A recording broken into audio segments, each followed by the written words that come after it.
నమస్కారం ఆదాబ్ హలో నేను మీ doctor Thangella Sivaprasad Reddy alias doctor TSPR అనుకోకుండా వైజాగ్లో జరిగినటువంటి ఈ గ్యాస్ లీకేజ్ ఉదంతాన్ని మనం ఈరోజు చర్చలో తీసుకోవడం జరుగుతూ ఉంది.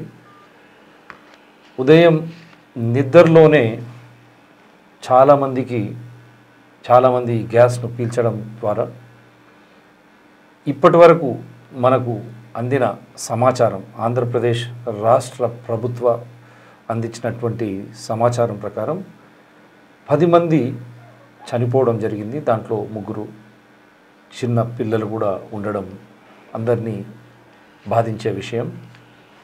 300కు పైగా హాస్పిటల్లో వారు ట్రీట్మెంట్లో ఉన్నారని, దాంట్లో చాలా మటుకు వారికి ఇబ్బందులు లేకుండా ఆక్సిజన్ అందించడం ద్వారా వారు హాస్పిటల్ నుంచి తిరిగి ఆరోగ్యకరంగా అని చెప్పలేము, కానీ వారిని మానిటర్ చేయవలసి వస్తుంది. ఇంకా మిగతా కొందరికి వెంటిలేటర్ ద్వారా ఐసీయూలో ట్రీట్మెంట్ అందిస్తున్నట్టు ఇది సమాచారం మనకు ఆంధ్రప్రదేశ్ ప్రభుత్వం ద్వారా. అక్కడ ఉన్నటువంటి ఎల్జీ కంపెనీ ఏదైతే ఈ ఎల్జీ పాలిమర్స్ అనే కంపెనీ వైజాగ్ చుట్టుపక్కల వెంకటాపురం 1, వెంకటాపురం 2, తర్వాత పద్మనాభపురం, అదేవిధంగా ఎస్సీ/బీసీ కాలనీలకు దగ్గర ఉంటుంది.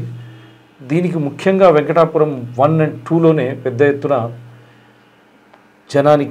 జనవాసానికి ఈ స్టెరిన్ గ్యాస్ పీల్చుకోవడం ద్వారా వారు ఈ ఇబ్బందులు పడుతూ ఉన్నారనేదే సమాచారం. దాని ద్వారానే 10 మంది కూడా చనిపోవడం జరిగింది ఇప్పటి వరకు మనకు అందిన సమాచారం.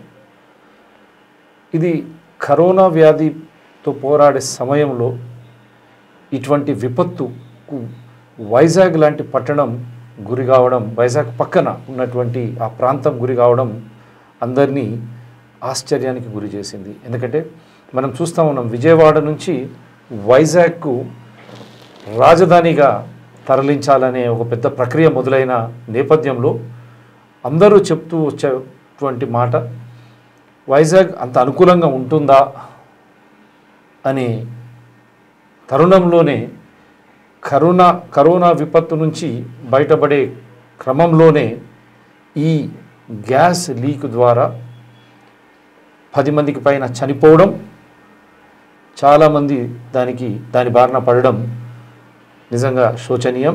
చనిపోయిన కుటుంబాలకు మా తరఫున ప్రగాఢ సానుభూతి తెలియజేస్తూ, చనిపోయిన వారి ఆత్మలు శాంతించాలని మనసా వాచా కోరుకుంటూ మనం ఈరోజు ఈ స్పెషల్ డిస్కషన్లకు వెళ్దాం. మనకు అతిథులు సాగర్ ధార, వారు పర్యావరణం పట్ల పెద్ద ఎత్తున వారు ఉద్యమాలు కూడా నిర్మిస్తూ, తగిన సూచనలు ప్రభుత్వాలకు ఇస్తూ, ఐక్యరాజ్య సమితికి కన్సల్టెంట్ కూడా ఉన్నటువంటి వ్యక్తి, సుప్రీంకోర్టు కూడా ఈరోజు వరకు పర్యావరణం మీద జడ్జిమెంట్స్లో సహకరించేటువంటి వ్యక్తులు వారు ఎన్నోసార్లు ఎన్నో ప్రభుత్వాలకు, కేంద్ర ప్రభుత్వం నుంచి రాష్ట్ర ప్రభుత్వాలకు వారికి ఉన్న అనుభవం మేరకు ఏ విధంగా మనం చర్యలు చేపడితే ఇటువంటి విపత్తుకరమైనటువంటి పరిస్థితుల నుంచి బయటపడవచ్చు, అసలు విపత్తు నివారణనే దీనికి అన్నిటికన్నా ముఖ్యము.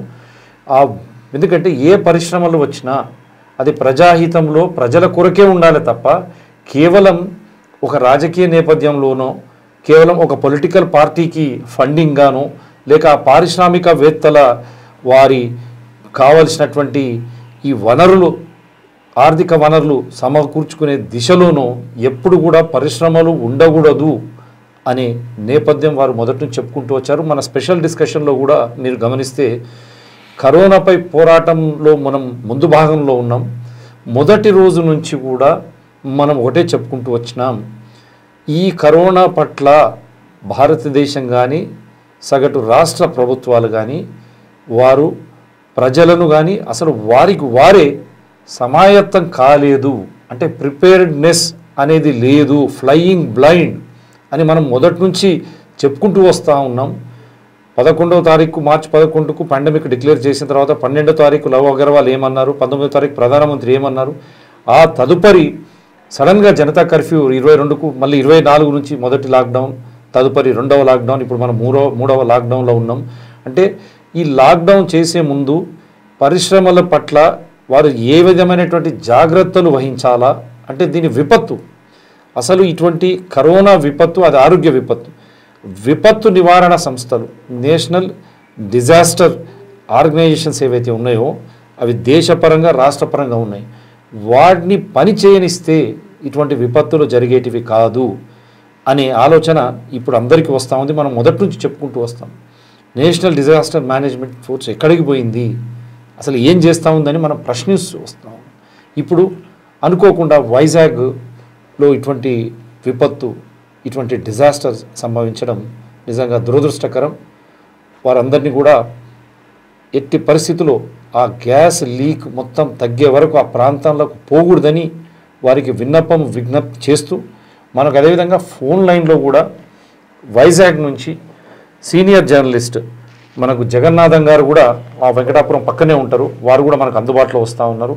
అదేవిధంగా వైజాగ్ నుంచి యుగంధర్ గారు కూడా మనకు అందుబాటులోకి రాబోతూ ఉన్నారు. సార్ మీరు ఒక మాట చెప్పండి, దాని తర్వాత జగన్నాథం గారిని అక్కడ వాస్తవికత ఏం జరిగిందని తీసుకుందాం. విశాఖపట్నంకి ఒక 20 సంవత్సరాలు పైన నేను వెళ్ళాను అక్కడికి కొంతమందితోటి. అప్పుడు హిందుస్థాన్ పెట్రోలియంలో ఒక పెద్ద యాక్సిడెంట్ జరిగింది. జరిగితేనేమో అప్పుడు ఆ యాక్సిడెంట్ని మేము మోడల్ చేసి చూసాము. చూసి మేము ఏమనుకున్నామంటే విశాఖపట్నంలో 2 రకాల ప్రమాదాలు ఉన్నాయి. ఒకటి ఏంటంటే ఒక 10,000 టన్నుల అమోనియా ట్యాంక్ ఒకటి ఉన్నది ఫర్టిలైజర్ ప్లాంట్లో, పక్కనే ఎయిర్పోర్ట్, అటు పక్కనే హార్బర్ను డాక్స్ ఉన్నాయి. డాక్స్లోనేమో ఇండియన్ నేవీ షిప్స్ ఉంటాయి. వాళ్ళేమో ఆర్మమెంట్స్ అప్పుడప్పుడు ఇదేంటి షిప్లోకి లోడ్ చేస్తారు, బయటికి తీస్తారు, మిసైల్స్ ఇట్లాంటివన్నీ జరుగుతుంటాయి. ఓకే, ఒక 10,000 టన్నుల అమోనియా ట్యాంక్. అవతల వైపు ఎల్పిజి ట్యాంక్స్ బోల్డ్ ఉన్నాయి. రిఫైనరీలోనేమో నాకు గుర్తున్నంత మటుకు 1000 టన్నుల ట్యాంకులు ఉన్నాయి. బయట ఈస్ట్ ఇండియా పెట్రోలియం కంపెనీ అని ఇంకో కంపెనీ ఉన్నది, అక్కడేమో 3,500 టన్నుల హార్టన్ స్ఫియర్స్ అంటే ఎల్పిజి ట్యాంక్స్ ఉన్నాయి. ఇవి ఏమైనా పేలిపోతే ఎయిర్పోర్ట్ పేలిపోయినట్టే. హార్బర్ కొంత భాగం అది కూడా అడ్వాంటేజ్ అది, ఎందుకంటే ల్యాండ్ అండ్ సీ మధ్యలో మనకు సముద్రానికి నేలకు పెద్ద డిఫరెన్స్ ఉండదు కాబట్టి చాలా ప్రసిద్ధిగాంచినటువంటి. ఒకవైపు ఈ ప్రాబ్లం ఉన్నది. 1997లో హిందుస్థాన్ పెట్రోలియంలో ఒక యాక్సిడెంట్ జరిగింది. ఒక 400 టన్నులు ఎల్పిజి పేలితేనేమో అడ్మినిస్ట్రేషన్ బిల్డింగ్ పూర్తిగా పడిపోయింది. అది ఏమైందంటే అది ఆదివారం 6:30కి అయింది పొద్దున్నే యాక్సిడెంట్. 60 మంది పోయారు దాంట్లో. అదే యాక్సిడెంట్ సోమవారం పొద్దున్న 9:30కి అయ్యి ఉండుంటే 60 కాదు, దాదాపు ఒక 400 మంది పోయేవారు. అండ్ ఇది నేను కన్ఫర్మ్ కూడా చేశాను, ఎందుకంటే ఓసారి ఆ రోజుల్లో ఆంధ్రప్రదేశ్ పొల్యూషన్ కంట్రోల్ బోర్డ్ ఒక కమిటీలో ఉండేవాడిని. ఆ కమిటీ విజిట్ చేసింది ప్లాంట్కి. ఆ ప్లాంట్ ఇన్స్పెక్షన్ మీద వెళ్ళింది. ఆ ఇన్స్పెక్షన్లోనేమో నేను జనరల్ మేనేజర్ని చెప్పాను ఆయనతోటి, మీరు చాలా ఫార్చునేట్, అది ఆదివారం జరిగింది పొద్దున్నే, సోమవారం జరిగి ఉండుంటే బహుశా మీరు ఉండేవారు కాదు, ఎందుకంటే మీరు అడ్మినిస్ట్రేషన్ బిల్డింగ్లో కూర్చుంటారు కాబట్టి. ఆయన ఒప్పుకున్నారు ఇదే సంగతి. సో వైజాగ్కి ఒకవైపు ఈ ప్రాబ్లమ్స్ ఉన్నాయి, హ్యాజర్డస్ స్టోరేజెస్ ఉన్నాయి. అవతల వైపు వాళ్ళు బొగ్గును ఇనుము వాళ్ళ పోర్ట్లో వాళ్ళు లోడింగ్ అన్లోడింగ్ చేస్తూ ఉంటారు కాబట్టి హెవీ మెటల్స్ బోల్డ్ ఉన్నాయి. ఈ హెవీ మెటల్స్ వలన వైజాగ్లో ఒక క్యాన్సర్ రిస్క్ ఉండేది. ఇప్పుడున్నదో లేదో తెలియదు. ఆ రోజుల్లో నేను వైజాగ్ యూనివర్సిటీ వాళ్ళు చేసిన స్టడీ తీసుకొని దాని మీద రిస్క్ అనాలిసిస్ చేస్తే నాకేమని కనిపించిందంటే ఒక వెరీ స్పెసిఫిక్ క్యాన్సర్ రిస్క్ ఉన్నది వైజాగ్ అట్మాస్ఫియర్లో అని కనిపించింది. ఓకే, సో అప్పుడు మేము ఏం చేసామంటే వైజాగ్ పేరు మార్చి ఇది విశాఖపట్నం కాదు, ఇది రిస్కీ పట్నం అని పేరు పెట్టాము. అప్పుడు ప్రెస్లో ఇది హెడ్లైన్స్ అయింది. ఓకే, రిస్కీ పట్నం అని. జగన్నాథం గారు, నమస్తే, చెప్పండి. ఇప్పుడు విన్నారు కదా సార్ చెప్పింది, విశాఖపట్నం కాదు రిస్కీపట్నంగా ఆ కాలంలోనే నామకరణ చేసినారు. అన్ని విపత్తులు ఒకటే దగ్గర ఉండడం వల్ల విపత్తు నివారణలు ఏ విధంగా చేయాలి, ప్రజలను ఏ విధంగా సమాయత్తం చేయాలి, దాంట్లో అందరూ విఫలమైనట్టు కనిపిస్తూ ఉంది. పొల్యూషన్ కంట్రోల్ బోర్డు నుంచి మొదలు పెడితే డిజాస్టర్ మేనేజ్మెంట్ దగ్గరికి అందరూ. చెప్పండి అసలు ఏం జరిగింది ఈరోజు? మీరు అక్కడ, మీరు సాక్షి, మీరు పక్కనే ఉన్నారు కదా. అవునండి, ఇప్పుడు విశాఖపట్నంలోనే 1965లో వెంకటపురం గ్రామంలోని ఎల్జీ ఫార్మర్స్ అనే కంపెనీ స్టార్ట్ చేశారండి. ఓకే. సో దానికి ముందు ఆల్రెడీ భారత్ ఫార్మర్స్ అని చెప్పేసి దానికి నామకరణం ఉండేదండి. దాన్ని 1997లో దాన్ని ఎల్జీ ఫార్మర్స్ అని పేరు మార్చారండి. ఓకే. సో అది మార్చిన తర్వాత అది సుమారుగా 168 కోట్ల రూపాయల ప్రాజెక్టు వ్యయంతో రన్ అవుతుందండి. ఈ కంపెనీకి ప్రతిరోజు 417 టన్నుల పాలిమర్స్ ఉత్పత్తి చేస్తుందండి. దీన్ని డైనైట్స్ అని చెప్పేసి పిలువడే ముడిసరుకుగా ఉత్పత్తి చేస్తారు ఇక్కడ. సో దీంట్లో 213,000 ఎకరాలు ఉందండి. దీని మీద అనేక మంది ఆధారపడి పనిచేసి బ్రతుకుతున్నారండి. చాలా యాన్సిలరీ యూనిట్స్ అన్ని చాలా ఉంటాయి దానికి అనుబంధంగా పనిచేసేటివి. వెంకటపురం గ్రామం అనేది స్టార్ట్ అవడానికి ముందు కంపెనీ స్టార్ట్ అయిందండి. ఆ కంపెనీలో పనిచేసే వారు చుట్టుపక్కల నివాసాలు ఏర్పాటు చేసుకున్నారు గతంలో. 1965 నుంచి కూడా కంపెనీ ఉంది. ఇప్పుడు వచ్చేసి గ్రామం అభివృద్ధి చెంది చాలా మంది అక్కడ క్రౌడ్ పెరగడం వల్ల ఏంటంటే అది ఒక గ్రామం అయిపోయిందండి కంపెనీ పక్కన. ఓకే. ఇప్పుడు ప్రెసెంట్ మనం చెప్పుకోదగ్గ విషయం ఏంటంటే ఈ లాక్డౌన్ అనేది ఒకటి మన ప్రభుత్వం పెట్టిందండి. కరోనా వస్తుందని చెప్పి లాక్డౌన్ పెట్టారండి. దాని మీద ఏంటంటే చాలా ఇండస్ట్రీస్ కానీ కంపెనీలు కానీ అంతా కూడా మూతపడిపోయి ఉన్నాయి. ఈ పాలిమర్స్ ఉత్పత్తి చేసే కంపెనీ కర్మాగారం కావచ్చు, అదర్ కంపెనీ కావచ్చు, దానికి ప్రతి దానికి రిపేర్స్ అనేవి కామన్ గానే వస్తాయి. దానికి కాను మెయింటెనెన్స్ పనులంటూ చేస్తూ ఉండాలి. ఈ లాక్డౌన్ కాబట్టి ఎటువంటి వర్కర్ లోపలికి పని చేయలేకపోవడం వల్ల దాని మెయింటెనెన్స్ ఎలా ఉందనేది ఎవరు చూడలేకపోయారు. నిన్న రాత్రి సుమారుగా 2 గంటల సమయంలో దానికి పైప్ బరస్ట్ అయిందండి. బరస్ట్ అయిన తర్వాత ఏదైతే ఇప్పుడు మనం చెప్పుకున్నామో ఈ కెమికల్ సంబంధించిన లిక్విడ్, పాలిథిన్ లిక్విడ్ సంబంధించింది గ్యాస్ అనేది బయట విడుదలయ్యిందండి. ఆ సమయంలోనే కంపెనీ తాలూకా సైరన్ మ్రోగింది. మ్రోగడం వల్ల చుట్టుపక్కల నివాస ప్రాంతంలో ఉన్న వాళ్ళందరూ కూడా లెగిసి ఎలాక్ అయ్యారండి. కానీ సైరన్ మోగలేదని చెప్తున్నారు కదా, స్వయం ముఖ్యమంత్రి కూడా అడుగుతా ఉన్నాడు కదా ఈరోజు ప్రెస్ కాన్ఫరెన్స్ లో. సైరన్ మోగలేదనే చెప్తా ఉన్నారు. సైరన్ మోగింది. అది కాకుండా పోలీస్ స్టేషన్ ఇన్ఫర్మేషన్ ఇవ్వగానే పోలీసు వాళ్ళు కూడా అంబులెన్స్ వాళ్ళ రక్షక వెహికల్స్ తో వచ్చి వాళ్ళు సైరన్ చేశారు. అదే విధంగా రాత్రి సుమారు 3 గంటల నుంచి ప్రతి ఇంటికి కూడా వెళ్లి ఇల్లు ఖాళీ చేయించారండి. 3 గంటల నుంచి ఉదయం 7 గంటల వరకు ఇల్లు ఖాళీ చేస్తున్నారు. సో దీనిపైన తదుపరి పోలీసు వారు కూడా ప్రతి ఇంట్లో కూడా పడుకుని ఉంటారు. నైట్ టైము ఎవరు లేకుండా ఉంటారు. ప్రాబ్లం అవుతుంది, లోపల ఏమన్నా సజీవంగా చచ్చిపోతారేమో అని చెప్పేసి పోలీసులు కూడా తలుపులు బదులు కొట్టి వాళ్ళు లేకపోతే మరి పంపించారు. చాలా మట్టుగా స్వచ్ఛంద సంస్థలు సహాయం చేస్తాయి. పోలీసు వారు కూడా వాళ్ళు విధి నిర్వహణ కరెక్ట్ గా చేశారు. అటు జీవీఎంసీ కావచ్చు, రెవెన్యూ కావచ్చు, ప్రతి ఊరు సర్వీస్ అనేది విపత్తు నివారణ సంస్థ కూడా అక్కడికి వచ్చింది కదా తెల్లవారుజామున పోలీసులతో పాటు. చాలా సంతోషం, అభినందనీయం. అట్లీస్ట్ అభినందనీయం అండి. మెచ్చుకోవాలి, హర్షం వ్యక్తం చేయాల్సింది. పాపం వాళ్ళకు కూడా ఏం తెలుసు, కరోనా పట్ల ఆల్రెడీ విసిగి వేసారి ఉన్నారు అందరూ. ప్రభుత్వం కానీ అధికారులు కానీ అలర్ట్ అవ్వకపోయి ఉంటే నష్టం ఇంకో విధంగా ఉంది సార్. చాలా దారుణం, తీవ్రమైన పరిస్థితిలో ఇప్పటికే సుమారుగా 10 మంది చనిపోయారండి కేజీహెచ్ లోనే. అది కాకుండా ఇంకా ఒక 120 మంది దాకా కేజీహెచ్ లో ట్రీట్మెంట్ పొందుతున్నారు. అందులోని 80 మందికి అయితే మాత్రం ఐసోలేట్ ద్వారా ఆక్సిజన్ పంపిస్తున్నారు. ఇంకా లెక్కలైతే మాత్రం అధికారికంగా ప్రభుత్వం తెలియజేయాలి. దీని మీద ఒకటేనండి, ఫస్ట్ సేఫ్టీ మెజర్స్ అనేది కంపెనీ చూడాలి. దాని మీద అది ఎలాగా వర్క్ చేస్తుంది అనేది అధికారులు కూడా పర్యవేక్షణ లోపం కూడా ఉందండి. ఇప్పుడు హార్న్ మోగలేదు, సైరన్ రాలేదు అంటున్నారు.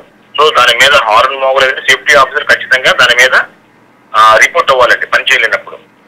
ఎందుకంటే అప్రమత్తం. ఇప్పుడు ఏదైనా కూడా లీకేజ్ అనేది కానీ, అంటే దీన్ని అబ్నార్మల్ అంటాం, సహజంగా పని చేయకుండా అసహజంగా ఏదైనా ఉంటే దాంతోనే అలారం వస్తుంది, మన సైరన్ అనేది మోగుతుంది. సహజంగా పోయినప్పుడు ఏముండదు. అది అది దానివల్లనే ఆ చుట్టుపక్కల గ్రామాల వాళ్ళు ఉండి నివసించే వాళ్ళు దాంట్లో పనిచేసే వాళ్ళు కాబట్టి వాళ్ళకు కూడా అసలు దీనివల్ల రేపొద్దున ప్రమాదం పొంచి ఉంటే మీరు ఎటువంటి జాగ్రత్తలు తీసుకోవాలా అనే అంశాలు అక్కడ ఏమైనా వారికి తెలిసి ఉన్నాయా ప్రజలకు కానీ అక్కడ పనిచేసే వాళ్ళకి కానీ? ఒక్క మాట అదేనండి, దాని గురించి వస్తున్నాను. ఇప్పుడు ఏంటంటే ఎల్జీ పాలిమర్స్ అనే కంపెనీ వాడు అతనికి 2,1700 ఎకరాలు ఉందండి కంపెనీకి సంబంధించి. 2,113 ఎకరాలు ఉందండి అక్కడ. అయితే దానిపైన అదే విధంగా దాంట్లో టేకు తోట వేశారు, గంధం చెట్లు వేశారు ప్రభుత్వ అనుమతితో. సో నిత్యం ఏంటంటే అవి చెట్లు మొక్కల కాడి నుంచి పెద్దలు చేస్తున్నారు, కంపెనీ మన ప్రభుత్వ పర్మిషన్ తీసుకున్నారు, అది కూడా పెంచుతున్నారు. అయితే ఒక్కొక్కసారి ఏంటి అవుతుందంటే ఈ ఎండకి ఆ ఎండ్ ఆఫ్ ఫైర్ అయిపోయి ఫైర్ యాక్షన్స్ జరుగుతున్నాయండి. దాంట్లో గతంలో అయితే అక్కడ ఉన్న సెక్యూరిటీ గార్డ్ కూడా సజీవంగా కాలిపోయి చనిపోయిన ఘటనలు ఉన్నాయి. అదే విధంగా చాలా మందికి ఒళ్ళుకి శరీరం కాలిపోయే ఘటనలు కూడా జరిగినాయి. బయటికి రాలేదు పెద్ద ఎత్తున. అదే విధంగా లోపల కూడా వాళ్ళకి ఫైర్ సేఫ్టీ అనేది ఆ కంపెనీకి సొంతంగా ఫైర్ సేఫ్టీ ఉందండి. ఇటువంటి ఘటనలు జరిగినా కూడా ఫైర్ ఫైటర్స్ వెళ్తారు, దాన్ని మంటలు అదుపులో తీసుకుంటారు. అంటే చిన్న చితక సంఘటనలు ఇంతవరకు జరిగేవి తప్ప పెద్ద ప్రాణ నష్టం జరగడం అనేది ఇదే మొదటని చెప్పుకోవాలండి. అంటే మధ్య మధ్యలో మీరు అన్నట్టు ఇప్పుడు మధ్య మధ్యలో కొన్ని సంఘటనలు ఆల్రెడీ ఒకసారి గుర్తు చేస్తా ఉన్నాయి కంపెనీకి. ఇది సౌత్ కొరియన్ కంపెనీ కదా, వాళ్ళ దేశంలో అయితే ఇటువంటి ఎన్నో జాగ్రత్తలు తీసుకుంటారు. ఒక్క ప్రాణం పోతేనే విలవిల్లాడతారు. ఇక్కడ మనకు ప్రాణాలకు వెల ఉండాలి కదా, ఇంతమంది నమ్ముకొని దాన్ని నమ్ముకొని బ్రతుకుతున్నప్పుడు ప్లస్ ఆ చుట్టుపక్కల జన నివాసం ఉన్నప్పుడు వారిని అప్రమత్తం చేయడానికి నిత్యం అసలు మీరు ఈ ప్రమాదం మేము ఊహించవచ్చు, ఈ ప్రమాదం వస్తే మీరు ఈ విధమైన జాగ్రత్తలు తీసుకోవాలా, లేదు అట్లీస్ట్ ఒక తడి బట్ట వేసుకొని ముక్కుకు దాంతో గాలి పిలిస్తే ఇప్పుడు అదే మన భోపాల్ గ్యాస్ ట్రాజడీ చూసినాం. అక్కడ జనాన్ని చుట్టుపక్కల వారికి తెలియలేదు ఆ గ్యాస్ లీక్ అయితే ఏం చేయాలనేది. తడి బట్ట వేసుకుంటే వాళ్ళు బ్రతికేవారు అంతమంది. కానీ ఇక్కడ అటువంటివి ఏమైనా ఈ కంపెనీ కానీ ఆంధ్రప్రదేశ్ పొల్యూషన్ కంట్రోల్ బోర్డు కానీ ఆంధ్రప్రదేశ్ విపత్తు నివారణ సంస్థలు కానీ ప్రజలను అప్రమత్తం చేయడానికి ఏమైనా చేస్తుండేవారా? అక్కడ పొల్యూషన్ అనేది వస్తుంది సార్, దానిపైన పొల్యూషన్ అధికారులు ఎప్పటికప్పుడు వచ్చి ఇన్వెస్టిగేషన్ చేయాలి సార్. అటువంటిది ఏమీ లేదు, ప్రధాన కారణం చెప్పుకోవచ్చు. అంటూ అలాగే స్థానికంగా ఉన్న జీవీఎల్సీ అధికారులు కానీ దాని మీద ఎప్పుడు కూడా వెళ్ళి అడగలేదు ఇది ఇలా ఉంది అని. అక్కడ ఎనీ యాక్సిడెంట్ జరిగినప్పటికీ కూడా పోలీస్ డిపార్ట్మెంట్ వాళ్ళు కూడా వెళ్ళి దాని మీద ఎప్పుడు అడిగేది ఉండదు, ఎందుకంటే యాజమాన్యంతో మాట్లాడుకుంటారు వెళ్ళిపోతారు. సో ఈ విధంగా జరుగుతుంది తప్ప దాని మీద ఉన్న లోపాలు అనేది ఏ అధికారి కూడా ఇప్పటి వరకు కూడా దాన్ని పర్టికులర్ గా బయట పెట్టట్లేదు. అలాగే కావచ్చు పొలిటికల్ లీడర్లు కూడా ఎలా ఉన్నదంటే కంపెనీలో వాళ్ళ అప్లికేషన్స్ పెడుతున్నారు, ఇది మా తాలూకు పర్సన్స్ అని, వాళ్ళకి ఏదో ప్లేస్మెంట్ ఇప్పించండి అంటున్నారు. కంపెనీ కూడా అదే విధంగా రాజకీయ నాయకులు సొత్తులుగా మారిపోయి ప్లేస్మెంట్లు ఇప్పిస్తుంది వాళ్ళ తాలూకు మనుషులకి. దానివల్ల ఏంటంటే అక్కడ జరిగే లోపాలు కూడా రాజకీయ నాయకులు దాన్ని నోరెత్తట్లేదు. ఇప్పుడు భోపాల్ గ్యాస్ జరిగింది అంటే ఆ జరిగిన తీరు తిన్ను వేరేంటి, ఇక్కడ జరిగింది వేరు. కరెక్ట్, అక్కడేమో పాయిజన్ గ్యాస్, ఇక్కడేమో హజార్డస్ గ్యాస్. కానీ ఏదైనా కూడా ఇక్కడ ప్రాణాలు అయితే పోయినాయి కదా, విలువైన ప్రాణాలు. ఒక్క ప్రాణం పోయినా ఇప్పుడు హాస్పిటల్లో ఉన్న 36 మందికి పైన 36 మంది పైన పిల్లలు, చిన్న పిల్లలు హాస్పిటల్లో ఇప్పుడు అడ్మిట్ అయినారు అనేది మాకున్న సమాచారం. కరెక్టే సార్, కరెక్టే. 34 మంది చిన్నపిల్లలు కాదండి హాస్పిటల్లో ఉండేది. మేబీ నాకు తెలిసినంత వరకు 15 మంది దాకా ఉన్నారండి చిన్న పిల్లలు. అంటే 18 సంవత్సరాల నుంచి ఒక 40 వరకు తిరిగినట్టు ఉండొచ్చు. మిగిలినంతా పెద్ద వయసు వాళ్ళేనండి. మొత్తం సుమారుగా ఇప్పుడు ప్రెసెంట్ హాస్పిటల్లో 220 మంది ఉన్నారండి. 220 మంది పైన ఉన్నారు. అధికారికంగా లెక్కలుగా చూసుకుంటే సుమారు 300 నుంచి 500 వరకు కూడా వెళ్తున్నాయి. ప్రతి కూడా గ్రామ వాలంటీర్లు లిస్టులు తయారు చేస్తున్నారండి. హాస్పిటల్ ఎవరైతే అడ్మిషన్ అయ్యారో, ఇళ్లలో ఎవరైతే ఉన్నారో ఇవన్నీ కూడా గ్రామ వాలంటీర్లు లిస్టులు తయారు చేయమని మన ప్రభుత్వ అధికారులు వాళ్ళకి ఇంటిమేషన్ ఇచ్చినట్టు సమాచారం అండి. అదే విధంగా చూసుకుంటే పాలిమర్స్ లో వచ్చే ఈ గ్యాస్ అనేది సుమారుగా 3 కిలోమీటర్ల డిస్టెన్స్ వ్యాపించిందండి. దీనివల్ల కళ్ళు మంటలు వచ్చినాయి, ఊపిరి శ్వాస సంబంధించిన ఇబ్బంది కలిగి చాలా మంది అస్వస్థతకు గురయ్యారు. ఆన్ ద స్పాట్ చనిపోయిన వాళ్ళు ఖచ్చితంగా 3 చనిపోయారు సార్. ఆన్ ద స్పాట్ అదే విధంగా నోరు లేని పశువులు కానీ జంతువులు కానీ ఇటువంటివన్నీ కూడా చనిపోవడం జరిగింది. ఏదైతే మనకి సంఘటన జరిగిన స్థలం ఉందో ఆ సంఘటన స్థలానికి ఎవరు వెళ్లే పరిస్థితి లేరు. ఎందుకంటే ఆ యొక్క కళ్ళు మంటలతోని శ్వాస తీసుకోలేక చాలా ఇబ్బందులు పడుతూ అనేక మంది ఇబ్బంది పడ్డారు. పోలీస్ యంత్రాంగం కూడా కంపెనీ పరిసర ప్రాంతాల వరకు కూడా ఎవరిని వెళ్ళడం లేదు. అదే విధంగా గ్రామస్తులు గ్రామం మొత్తం ఖాళీ చేసిందండి. ఇందులో కాస్త పోస్ట్ పిల్లలు కూడా తప్పుడు పేరండి. జనాలు ఏంటంటే ఒకసారిగా పోలీసు వాళ్ళు అందరినీ పట్టించడానికి ఎవరికారిగా పరిగెట్టి వెళ్ళిపోవడం వల్ల పిల్లలు కూడా తప్పుడు పేరు చాలా మంది. అయ్యో పాపం. సో వాళ్ళందరినీ కూడా మన మీడియా ప్రెస్ వాళ్ళందరూ కూడా వాళ్ళని పర్టికులర్ గా ఐడెంటిఫికేషన్ చేసి వాళ్ళని ఒక సురక్షిత ప్రాంతంలో పెట్టి ఉంచారండి. అది వాళ్ళ ఫోటోలు కూడా వాట్సాప్ గ్రూపుల ద్వారా షేర్ చేస్తున్నారు. మా దగ్గర ఉంది పలానా కాంటాక్ట్ నెంబర్ లో మీ పిల్లలు ఉన్నారు, మీరు కావాలంటే ఈ నెంబర్ కాంటాక్ట్ చేయండి. మీడియా పరంగా కూడా మీడియా మిత్రులు కొంతవరకు వాళ్ళకి అయినంత అవకాశం కూడా వాళ్ళు చేస్తున్నారండి. చాలా సంతోషం, చాలా సంతోషం జగన్నాథం గారు. ఎందుకంటే మీరు కూడా సీనియర్ జర్నలిస్ట్. సంఘటన స్థలానికి ఎంబీబీ సత్యనారాయణ గారు వచ్చారండి, కలెక్టర్ వినయ్ చంద్ర గారు వచ్చారు, జీవీఎంసీ కమిషనర్ సుజనా గారు వచ్చారు, అలాగే అనకాపల్లి ఎమ్మెల్యే గుడివాడి గురునాథరావు గారు వచ్చారు. అంటే ఉన్నత స్థాయి అధికారులు కూడా వచ్చి సంఘటన స్థలాన్ని చూసి దగ్గర ఉండి చూసి వెళ్ళారండి. అదే విధంగా సీఎం గారు కూడా ఎవరైతే బాధితులు ఉన్నారో వాళ్ళకి ఎక్స్కర్షన్ ప్రకటించారు కూడా. ఇటువంటి సంఘటన అనేది అదే ₹1,00,00,000 ప్రకటించారు. ₹1,00,00,000 మిగతా శ్వాసకోశ ఇబ్బందులు ఉన్న వారికి 10 లక్షలు, మిగతా వారికి 1,00,000, మిగతా వారికి 25,000 అని ప్రకటిస్తూ వచ్చారు. వారు ప్రకటిస్తూ వచ్చారండి, అధికారికంగా ప్రకటించారండి. మరి బాధితుల దగ్గర ఎంత చేరుతుంది అనేది తెలుసుకోవాల్సిన విషయం. సరే, కరెక్ట్. ఫస్ట్ ప్రాణాలు కోల్పోయారు, వారి ఆరోగ్యం కూడా. ఇప్పుడు శ్వాసకోశ వ్యాధులు కానీ మెదడుకు సంబంధించిన వ్యాధులు దీని ద్వారా ఈ గ్యాస్ ద్వారా వాటిపై ఎక్కువ ఇబ్బందులకు కలిగజేసేటువంటి ఆస్కారం ఉన్నది. రెస్పిరేటరీ సిస్టమ్ కానీ సిఎన్ఎస్ అంటాం మనం, బ్రెయిన్ కి సంబంధించిన సెంట్రల్ నర్వస్ సిస్టమ్. సో వాటిపై ఏ విధంగా ప్రభావం, దాన్ని ఎంత పీల్చినారో దాన్ని బట్టి ఇప్పుడు మానిటర్ చేస్తేనే కానీ తెలియదు అది. దీనిపైన ఏంటంటే ఇన్ ఫ్యూచర్ లో కూడా చాలా ఇబ్బందులు వస్తాయని చెప్పేసి ఉంది సార్. దీంట్లో ఉన్న ప్రధానంగా వచ్చే వ్యాధులు ఏంటంటే కిడ్నీ మీద కూడా ఎఫెక్ట్ వస్తుంది సార్. దీని మీద స్టడీస్ అయితే ఈ రెండింటి మీద ప్రూవ్ అయినది. గ్యాస్ వల్ల తలనొప్పి, దురదలు, వినికిడి సమస్య, నీరసం, స్కిన్, రెస్పిరేటరీ అండ్ బ్రెయిన్ మీద అని మిగతా ఇవన్నీ అలైడ్ ఫీచర్స్ రావచ్చు. స్కిన్ మీద కూడా కొద్దిగా ఇరిటేషన్ రావచ్చు, కళ్ళలో కూడా అట్లా. సరే, ఇప్పుడు ఇటువంటి సంఘటన జరిగింది కాబట్టి ఇకనైనా ప్రభుత్వ అధికారులు ప్రభుత్వం చర్యలు తీసుకుని సేఫ్టీ మెజర్స్ తో చేస్తే నలుగురికి ఉపాధి కలిగించే కంపెనీలు ఉంటాయి. అలాగే సేఫ్టీ మెజర్ వాడటం వల్ల ఎవరికి ఎటువంటి హాని కూడా జరగకుండా ఉంటుందని నా అభిప్రాయం అండి.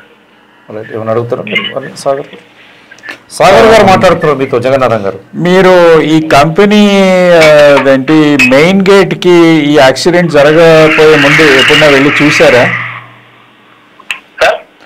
ఈ కంపెనీ మెయిన్ గేటు కి ఎప్పుడన్నా యాక్సిడెంట్ జరగక ముందు వెళ్ళి మెయిన్ గేట్ ని చూసారా మీరు? చూసాను సార్. ఓకే, ఆ మెయిన్ గేట్ దగ్గర వాళ్ళు ఏమన్నా ఎప్పుడన్నా మాక్సిమం వల్నరబుల్ జోన్ మ్యాప్ ఏమన్నా పెట్టారా? అంటే యాక్సిడెంట్ అయితే ఆ యాక్సిడెంట్ వలన ఎంత దూరం దాకా ఈ గ్యాస్ వెళ్తుంది, ఎంత దూరం దాకా ప్రజలు బాధపడతారు, అట్లాంటి మ్యాప్, అట్లాంటి మెజర్ బోర్డ్స్ మేము ఉండేది స్థానికంగా గోపాలపట్నం సార్. మాకు ఆ కంపెనీకి మాక్సిమం 1 km అండి. మేము రెగ్యులర్ వాటర్ సేకరణ గురించి అటుపక్క వెళ్తుంటాము.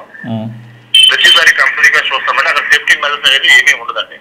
ఆ కంపెనీ గేట్ దగ్గర ఇట్లా మ్యాప్ గానే మనం వేసి పెట్టి ఉన్నదా ఈ ప్రమాదం జరగవచ్చు? ఒక లొకేషన్ మ్యాప్ మాత్రం ఉంది సార్. లొకేషన్ మ్యాప్ మాత్రం ఉంది. ఆ ప్లాంట్ ఎంతవరకు ఉందని లొకేట్ చేయడానికి వీలుగా మ్యాప్ ఉందండి. కానీ దాంట్లో ప్రమాదం వస్తే ఏ విధంగా చేయాలి, ఏ విధంగా ఎదుర్కోవాలి అనేది లేదు. అలాగే బయట మనకు ఫైర్ సేఫ్టీ సిలిండర్స్ కూడా పెట్టలేదు వాళ్ళు. నేను 20 ఏళ్ల క్రితం పొల్యూషన్ కంట్రోల్ బోర్డు CFO కమిటీలో ఉండేవాడిని. అప్పుడు మేము ఒక ఆర్డర్ పాస్ చేసాం. ఆర్డర్ ఏంటంటే ఏ ఫ్యాక్టరీస్ అయితే ఇట్లాంటి విషమైన పదార్థాలు స్టోర్ చేస్తున్నాయో వాళ్ళ మెయిన్ గేట్ దగ్గర ఒక మ్యాప్ పెట్టాలి. ఆ మ్యాప్లో ఏమని చూపించాలంటే వర్స్ట్ కేస్ యాక్సిడెంట్ అయితే ఎంత మటుకు దాని ఇంపాక్ట్ ఉంటుంది, అది 3 కిలోమీటర్ల దాకా ఉంటుందా, 4 కిలోమీటర్ల దాకా ఉంటుందా, 5 కిలోమీటర్ల దాకా ఉంటుందా పెట్టాలి అని మేము ఆర్డర్ పాస్ చేసాం. వాళ్ళు ఆర్డర్ ఎన్ఫోర్స్ చేయకపోతే పొల్యూషన్ కంట్రోల్ బోర్డు వాళ్ళ ఆర్డరే వాళ్ళు ఎన్ఫోర్స్ చేయట్లేదు. వీళ్ళు అట్లాంటి మ్యాప్ పెట్టకపోతే వీళ్ళు వయలేషన్లో ఉన్నారు ఎల్జీ పాలిమర్స్. సో నేను అనేది ఏంటంటే అది పొల్యూషన్ కంట్రోల్ బోర్డు ఆర్డర్ కాబట్టి వాళ్ళు అట్లాంటి మ్యాప్ పెట్టారా? ఎందుకంటే నా దగ్గర కొన్ని పిక్చర్స్ ఉన్నాయి ఏ కంపెనీస్ పెట్టాయో ఆ రోజుల్లో. ఇప్పుడు ఎవరు పెట్టలేదో నాకు తెలీదు. ఆ కమిటీలో నేను 3.5 ఏళ్ళు ఉన్నాను, దాని తర్వాత ఆ కమిటీలో లేను. సో అందుకని ఆ ఆర్డర్ నాకు తెలిసినంత మటుకు ఎప్పుడు రెసెండ్ అవ్వలేదు. అందుకని వాళ్ళు ఆర్డర్ పాటించకపోతే పొల్యూషన్ కంట్రోల్ బోర్డు వాళ్ళ ఆర్డరే వాళ్ళు ఎన్ఫోర్స్ చేయట్లేదు. ఎల్జీ పాలిమర్స్ ఏమో పొల్యూషన్ కంట్రోల్ బోర్డు పాస్ చేసిన ఆర్డరు పాటించలేదన్నమాట. అంటే స్పష్టంగా అది ఏమైనా కనపడ్డదా మీకు అక్కడ? ఈ వారు అడిగినట్టు ఇప్పుడు అర్థమైంది కదా మీకు? అర్థమైందండి. అక్కడ ఎటువంటి అది ఎంతవరకు పొల్యూషన్ పాస్ అవుతుంది అనేది దాని తాలూకా ఏం చేయాలి అనేది కూడా ఎటువంటి బోర్డులు లేవండి. ఎక్కడ కేవలం ఒక మిర్రర్ మాత్రం ఉంటుంది సార్. అంటే ఏదైనా వెహికల్ వచ్చేటప్పుడు కనబడేటట్టు వీలుగా ఒక మిర్రర్ ఉంటుంది. దానికి ఆపోజిట్ లో ఆ ప్లాంట్ ఎంతలో ఎక్స్టెన్షన్ అయి ఉందనేది ఆ యొక్క లొకేషన్ మ్యాప్ ఉంటుంది అంతే. సరే, ఇంకోటి మీరు సీనియర్ జర్నలిస్ట్ వైజాగ్ నుంచి, మీరు ఇంతకుముందు చెప్పినట్టు చిన్న చిన్న ఘటనలు కూడా అక్కడ జరిగినాయి. అక్కడ జరిగినప్పుడు రాష్ట్ర ప్రభుత్వాలు కానీ, పొల్యూషన్ కంట్రోల్ బోర్డు కానీ, విపత్తు నివారణ సంస్థలు కానీ, లేకుంటే ఈ కంపెనీలే కానీ ఏమైనా చర్యలకు తీసుకొని ప్రజలను ఏమైనా అప్రమత్తం చేయడం కానీ అట్లా ఏమైనా చేయడం జరిగిందా? అట్లా కంపెనీపై ఏమైనా అప్పుడు ఎవరైనా కేసులు కానీ ఏమైనా రిజిస్టర్ చేయడం జరిగిందా? సార్ దాని మీద అక్కడ ఉన్న స్థానికులు పొల్యూషన్ రావడం వల్ల ఆరోగ్యాలు పాడైపోతున్నాయని చెప్పేసి అనేక సార్లు సిపిఎం సిఐటియు పార్టీని సపోర్ట్ తీసుకొని ధర్నాలు కూడా చేశారు సార్.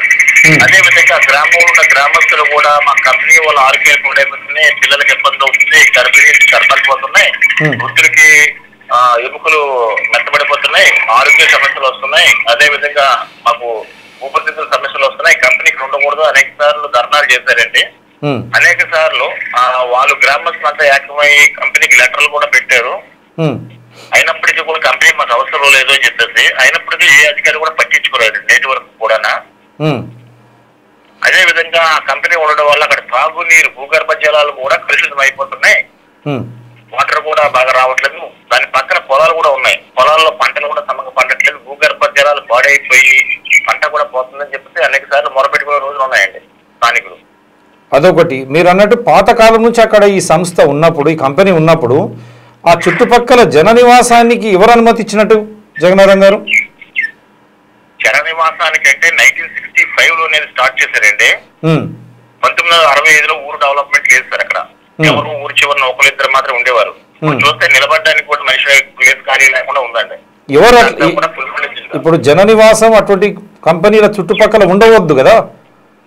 ఉండకూడదు. జీవీఎంసీ వాళ్ళు అక్కడ అక్రమంగా నిర్మాణాలు చేయనప్పటికీ కూడా అది కట్టకూడదు అని చెప్పట్లేదు. వాళ్ళు వితౌట్ ప్లాన్ మీద కట్టుకున్నా కూడా జీవీఎంసీ వాళ్ళు ఏ చర్యలు తీసుకోవట్లేదు. కంపెనీలు ఉన్నాయి కాబట్టి పొల్యూషన్ వస్తుందని అది జీవీఎంసీకి 4 దూరంలోనే ఉంది సార్. ఎంత దూరం కూడా 4 దూరం, బిలో 1 km అండి. కంపెనీలు కూడా ఇప్పుడు ఈ కంపెనీలు కూడా ఎల్జీ పాలిమర్స్ కానీ మిగతా కంపెనీలు కూడా ఇట్లా జన నివాసం వస్తూ ఉన్నాయి, మీకే ప్రమాదం అని ఎప్పుడైనా వాళ్ళు ఏమైనా హెచ్చరిక ఎప్పుడైనా చేసినారా? కంపెనీ వాళ్ళు ఏ హెచ్చరికలు చేయలేదు కానీ స్థానికులు కానీ మేధావులు కానీ వీళ్ళంతా కూడా ఆ గ్రామంలోకి వెళ్లి గ్రామస్తులను మోటివేట్ చేయొచ్చు. గ్రామస్తులతో కలిసి ఆ కంపెనీ దగ్గర కూడా ధర్నాలు చేసిన రోజులు ఉన్నాయండి, నిరాహార దీక్షలు చేసిన రోజులు కూడా ఉన్నాయి. కంపెనీ మాకు వద్దు, లాకౌట్ చేయండి అని చెప్పేసి. అయినప్పటికీ కూడా ఇది ఆల్మోస్ట్ వాళ్ళు కంపెనీ రన్ అవుతూనే ఉందండి. రైట్. మళ్ళీ ఒకసారి మిమ్మల్ని లైన్లో తీసుకుంటాము. ఇప్పుడు మీరు ఒక సీనియర్ జర్నలిస్ట్ కాబట్టి మన మీడియా మిత్రుల ద్వారా కూడా వీలైనంత సహకారం వారికి అందించండి. వారి వ్యాధికి మళ్ళీ బలి కాకుండా మళ్ళీ రేపు అదే గ్రామాలకు పోయి ఇబ్బందులు పడకుండా ఒక పర్మనెంట్ చర్యలు చర్యల దిశగా మనం ఏమైనా ప్రయత్నం చేస్తే బాగుంటుందనే మీకు ఒక విన్నపం. ఆ మార్గంలోనే వారికి మీరు ఒక దిశానిర్దేశం కూడా చేయండి, మా సానుభూతి కూడా వారికి తెలియజేయండి. ఏమున్నా కూడా మీరు మాతో షేర్ చేస్తూ ఉండండి, అక్కడ ఏదున్నా కూడా మీరు మాకు కాల్ చేస్తూ ఉండండి, మళ్ళీ మనం షో తీసుకుంటూ ఉందాం. ఇక్కడ అంబులెన్స్ లో కొంచెం రోడ్డు మీద ఉన్న టైంకి మేము మీడియా మిత్రులే చేతులతో మోసుకొని తీసుకెళ్లి అంబులెన్స్ లో చేర్చాం సార్. చాలా సంతోషం. మీడియా అనేది జనాల్లో ముందే ఉంటుంది సార్, మంచి చేయడం. మేము మొదటి నుంచి కూడా చెప్తా ఉన్నాం, డాక్టర్లతో పాటు మిగతా అందరితో పాటు రైతులను మీడియాను కూడా ఫ్రంట్ వారియర్స్ లాగా చూడండి, మాకు కూడా అన్ని వసతులు కల్పించండి అని మనం ప్రార్థన మొదటి నుంచి ఉన్నది. సరే, ఇప్పుడు ఈ సందర్భం కాదు, ఇప్పుడు మీరు వీలైనంత సేవలు అందించండి. థ్యాంక్ యూ జగన్నాథం గారు. రైట్ రైట్ సార్, విన్నారు కదా. ఇప్పుడు హిస్టరీ ఉంది, అక్కడ చరిత్రనే ఉన్నది, ఘటనలు జరిగినాయి. మీరు అన్నట్టు మీరు రిపోర్ట్లో కూడా పొల్యూషన్ కంట్రోల్ బోర్డుకి ఇచ్చిన దాంట్లో కూడా ఏది కూడా వారు పాటించడం లేదు. ఇంత పెద్ద విపత్తు అంటే కేవలం ₹1 ఇస్తే ప్రాణాలు తిరిగి వస్తాయి.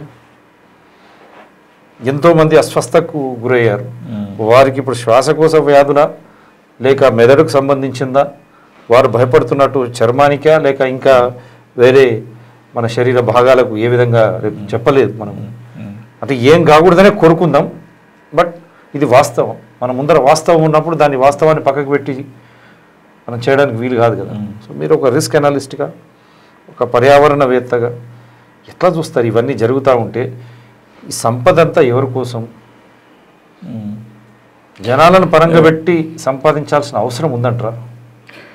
మనం చేస్తున్నది అదే కదా. ఇది కొంతమంది సంపాదిస్తారు, మిగతా వాళ్ళ మీద రిస్క్ ఉంటుంది. ప్రమాదం ఎక్కువ భాగం మిగతా వాళ్ళు, పర్టికులర్లీ బీద వాళ్ళ మీద ప్రమాదం ఎక్కువ అవుతుంది. ఇదే సంగతి ప్రతి చోట, ఒక మన దేశంలోనే కాదు మిగతా దేశాల్లో కూడా ఇట్లాగే ఉంటుంది దాదాపు ఒక రకంగా. స్టైరీన్ అది ఒక విషమైన పదార్థం, మరీ అంత విషమైన పదార్థం కాదు. ఓకే, ఇది విస్ఫోటకమైన పదార్థం కూడా. అది ఏంటంటే అది బయటికి వచ్చి అది upper explosive limit, lower explosive limit లో ఉంటే, ఆ కాన్సన్ట్రేషన్లో ఉంటే ఎక్స్ప్లోజన్ కూడా అవ్వచ్చు. ఓకే, దీనివలన క్రానిక్ హెల్త్ ఇంపాక్ట్స్ కొన్ని ఉంటాయి, షార్ట్ టర్మ్ అక్యూట్ ఇంపాక్ట్స్ కొన్ని ఉంటాయి. ఇప్పుడు మనం చూసింది ఏంటంటే ఒక షార్ట్ టర్మ్ అక్యూట్ ఇంపాక్ట్, కానీ దీంట్లో క్రానిక్ ఇంపాక్ట్స్లో ఇది ఒక సస్పెక్టెడ్ క్యాన్సర్ కాజింగ్ సబ్స్టెన్స్ కూడాను. కానీ ఒకసారి ఎక్స్పోజ్ అయితే అది క్యాన్సర్ వస్తుందని నేను అంటలేదు. ఒకసారి ఎక్స్పోజ్ అయితే క్యాన్సర్ రాదు.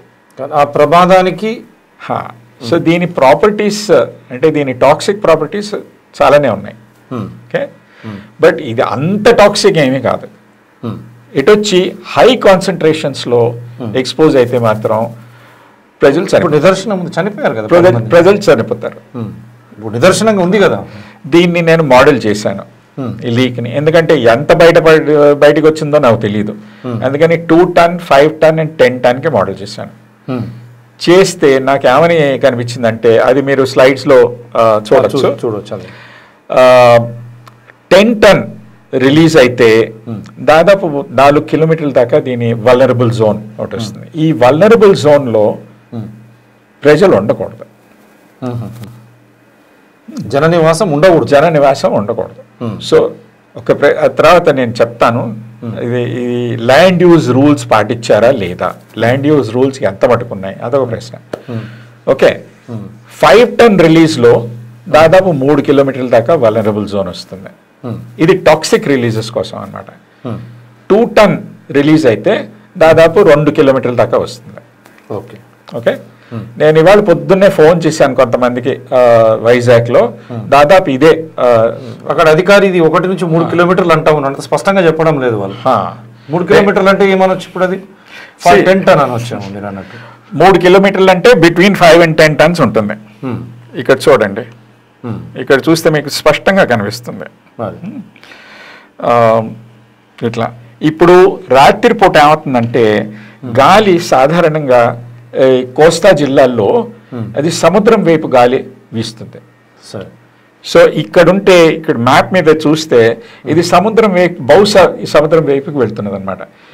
రాత్రిపూట గాలి ఎప్పుడు చాలా తక్కువగా వీస్తుంది, అందుకని కాన్సన్ట్రేషన్ ఎప్పుడు ఎక్కువగా ఉంటుంది. ఇప్పుడు మీరు భోపాల్ గ్యాస్ లీక్ కూడాను రాత్రి 12ంటికి అయింది లీక్. అది కాన్సన్ట్రేటెడ్గా ఉంటుంది, ఎందుకంటే గాలి బాగా వీస్తే ఆ కాన్సన్ట్రేషన్ తొందరగా తగ్గిపోతుంది. అక్కడ ఉండదు, కేంద్రీకృతమై ఉండదు, అక్కడ ఉండదు, ఆ ప్రాంతానికి ముప్పు ఉండదు.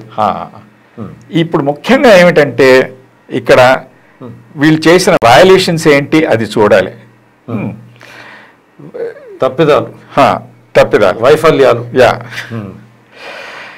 మొదటి సంగతి ఏంటంటే నేను అన్నట్టుగా మొదట్లోనే వీళ్ళు గేట్ దగ్గర మాక్సిమం వల్నరబుల్ జోన్ అంటే ఎంత ఏరియా ఎఫెక్ట్ అవుతుంది దాని మ్యాప్ ఒకటి పెట్టాలి ప్రజలకు.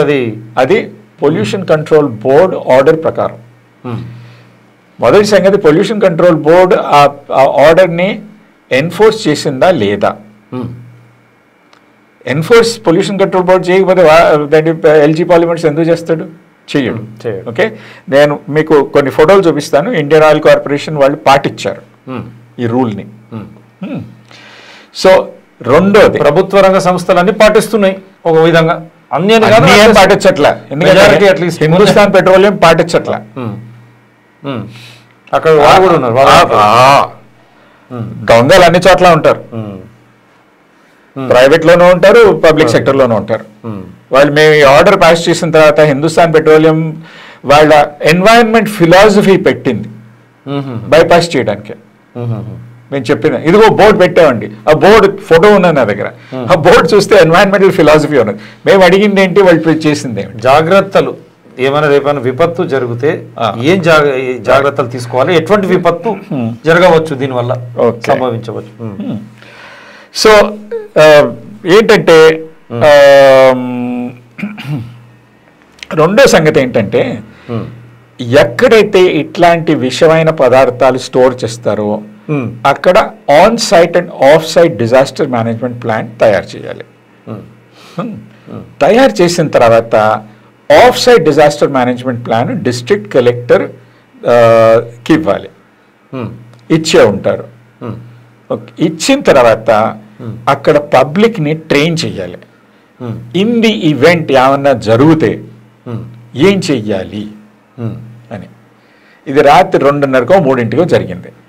ఇప్పుడు మొదటి సంగతి ఏంటంటే ఇట్లాంటి గ్యాస్ లీక్ అయినప్పుడు ఎటువైపు అయితే గాలి వీస్తున్నదో అటు కాదు పరిగెట్టాల్సిందే, దానికి పెర్పెండిక్యులర్ గా, ఆపోజిట్ కూడా కాదు, పెర్పెండిక్యులర్ గా రైట్ యాంగిల్ లో గాలి ఇటు నుంచి వీస్తుంది అనుకోండి. ఎందుకంటే మన వాళ్ళకి అర్థం కావాలి, అట్లీస్ట్ ఎవరు చెప్పడం లేదు వాళ్ళకి. ఇంకా చాలా చూడండి, గాలి ఇట్లా వీస్తున్నది, ఇది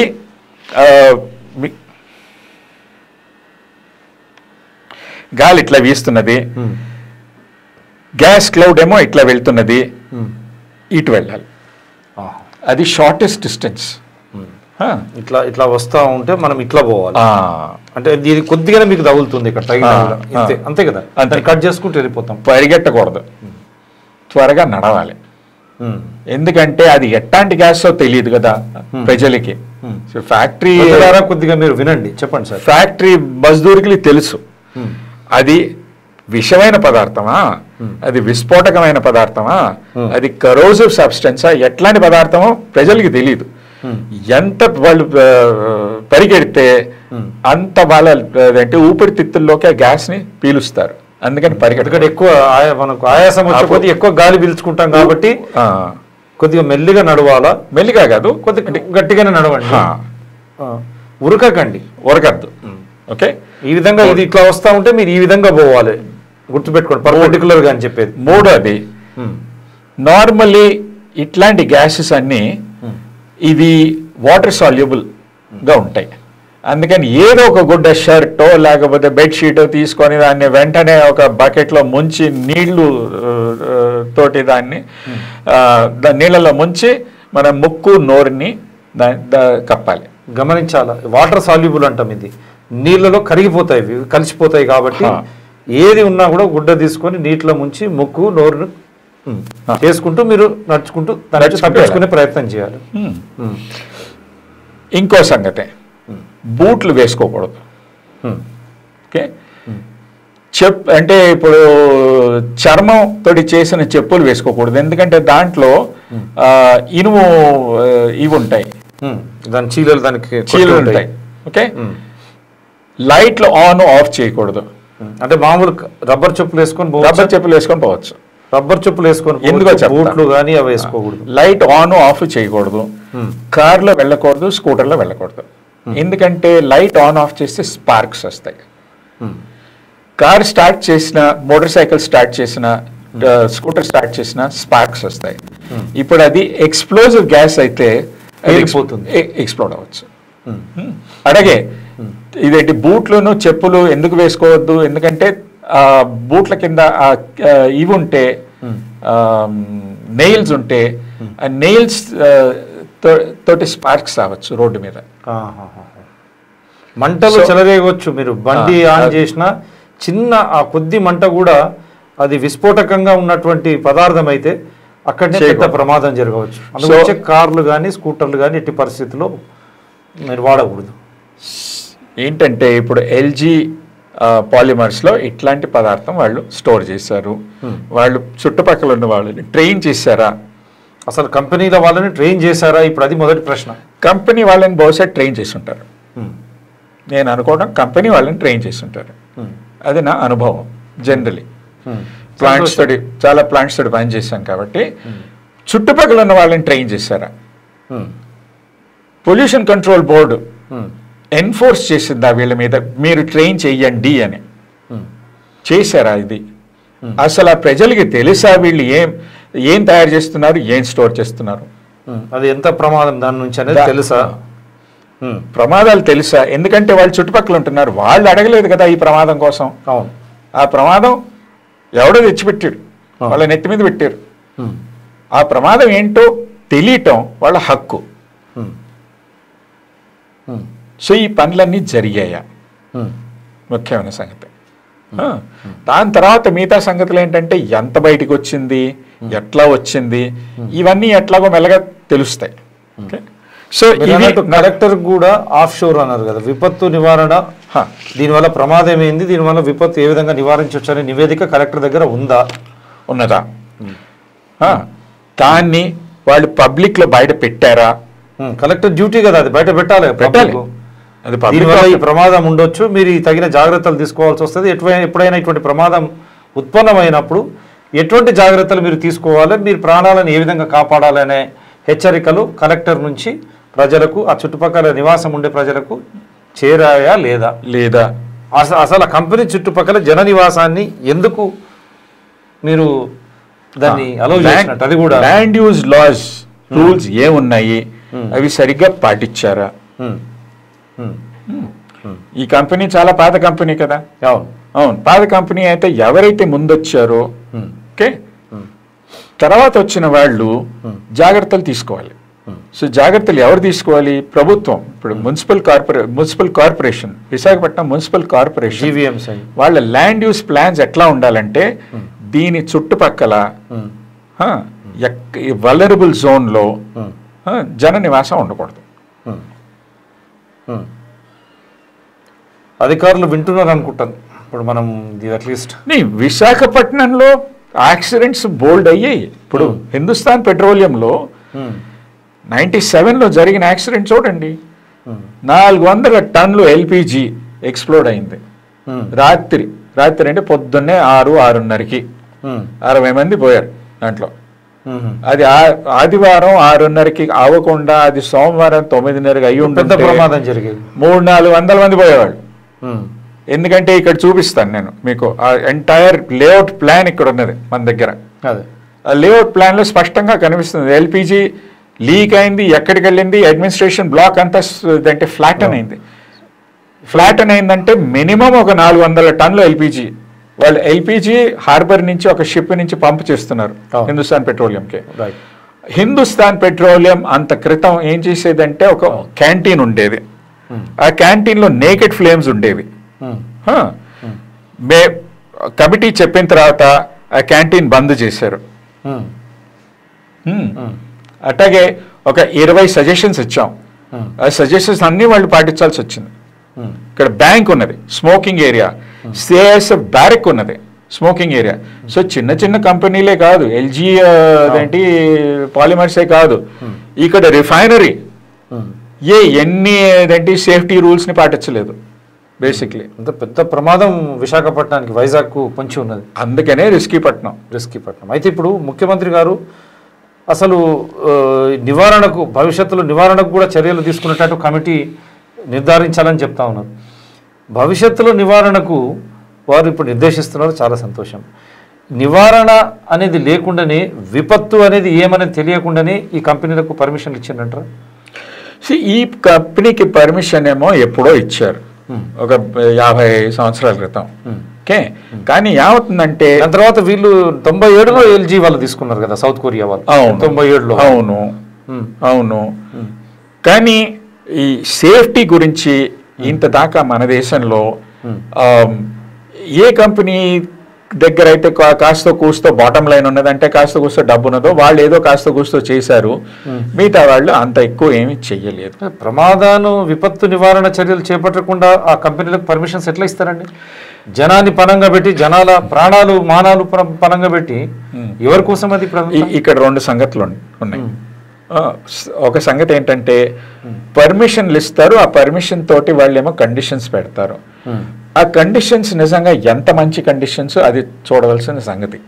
ఎందుకంటే పొల్యూషన్ కంట్రోల్ బోర్డ్ సాధారణంగా వాళ్ళ దగ్గర రిస్క్ మీద వాళ్ళ దగ్గర ఎక్స్పర్ట్స్ లేరు. జనరలీ పొల్యూషన్ కంట్రోల్ బోర్డ్స్లో మ్యాక్సిమం ఎక్స్పర్టీస్ ఎక్కడ ఉందంటే water pollution control, waste water pollution control ఎట్టా చేయాలి దాని మీద కాస్త కూస్తో వాళ్ళకి తెలుసు. ఎయిర్ పొల్యూషన్ మీద తక్కువ, రిస్క్ మీద ఇంకా తక్కువ, almost non existent, including central pollution control board. Central pollution control బోర్డులో కూడాను risk is not a division. Air pollution, water pollution లో డివిజన్ ఉన్నది, సాలిడ్ వేస్ట్ మేనేజ్మెంట్ లో డివిజన్ ఉన్నది, హ్యాజర్డస్ వేస్ట్ మేనేజ్మెంట్ కి డివిజన్ ఉన్నది, రిస్క్ మేనేజ్మెంట్ కి డివిజన్ లేదు. సో ఇప్పుడు ఈ ప్రమాదానికి కారణాలు కూడా ఇవి ముఖ్య భూమికనా, ఇది ముఖ్య కారణాలా ఇవన్నీ? అదే చెప్తున్నా. మొదటి సంగతి ఏంటంటే వాళ్ళు పర్మిషన్ ఇస్తారు, కండిషన్స్ పెడతారు. ఓకే, ఆ కండిషన్స్ ఎంత మంచి కండిషన్స్ వాళ్ళ ఎక్స్పర్టీస్ బట్టి ఉంటుంది. ఎక్స్పర్టీస్ లేదని అంటున్నాను నేను. దాదాపు దీంట్లో ఏ పొల్యూషన్ కంట్రోల్ బోర్డులోనూ లేదు ఇది. రిస్క్ మీద వాళ్ళ దగ్గర ఎక్స్పర్ట్స్ లేరు. ఓకే, రెండో సంగతి కండిషన్స్ పెట్టారు. ఓకే, ఇట్లా మేము ఆర్డర్ పాస్ చేసాం నేను ఉండంగా, ఇట్లాంటి వల్నరబుల్ జోన్ మ్యాప్స్ పెట్టండి అని. ఎంత మటుకు పొల్యూషన్ కంట్రోల్ బోర్డు దాన్ని పాటించడానికి ప్రయత్నించింది, ఎంత మటుకు ఇండస్ట్రీ పాటించింది అంటే ఏమిటి? వాళ్ళు కండిషన్స్ పెట్టినా ఆ కండిషన్స్ ఎంత మటుకు వాళ్ళు నిజంగా పాటించడానికి ప్రయత్నించారు, ఎంత మటుకు వీళ్ళ పర్యవేక్షణ ఎంత వరకు ఉన్నది, ఎంత మటుకు పాటించకపోతే వీళ్ళు ఏం చర్యలు తీసుకున్నారు, ఆ కండిషన్స్ ఎంత మటుకు ఎన్ఫోర్స్ అయ్యాయి. ముందర ఎక్స్పర్టీస్ ఉంటేనే మీరు మంచి కండిషన్స్ పెట్టగలరు.